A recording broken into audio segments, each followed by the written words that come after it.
என்று சொன்னால் நம்ம நாட்டில் எத்தனையோ சில ஊர்களுக்கு என்றுதான் சில மகிமை உண்டு, பெருமை உண்டு. அந்த பெருமை நமது காமநாயகன் பற்றி என்றைக்குமே உண்டு.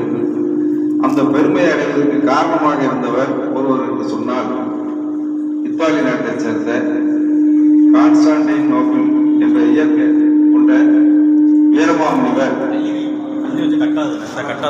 முன்பு அவருடைய சொந்த பெயர் இயற்கை ஜோசப் பெஸ்கி என்ற இயற்பெயரை கொண்ட வீரமாமுனிவர் கிறிஸ்தவ சமய தொண்டாற்றுவதற்காக மதுரை வந்து தமது சமய பணிக்கு தமிழ் சொற்பொழிவு மிகவும் இன்றியமையாது என்பதை உணர்ந்து தமிழ் கற்க தொடங்கி தமிழராகவே மாறி தமிழ் மேதையாக உருவெடுத்தார். அந்த பெருமைக்குரியவர்தான் வீரமாமுனிவர்.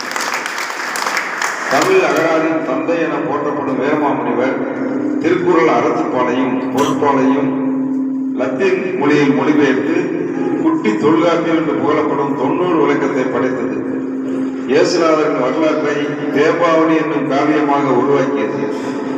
திருக்காவலூர் கற்பகம், அடைக்கலமாலை, அன்னை அருங்கள் அந்தாதி, சித்தேரி அம்மாள் அம்மானை முதலிய சிற்றிலங்களை படைத்து என தமிழ் மொழிக்கு வீரமாமுனிவர் ஆற்றியுள்ள மாபெரும் தொண்டுகளை போற்றிடும் வகையில் தமிழ்நாடு அரசு சார்பில் தூத்துக்குடி மாவட்டம் காமராஜன்பட்டியிலே புனித பரலோக மாதா ஆலய வளாகத்தில் 1 கோடி ரூபாய்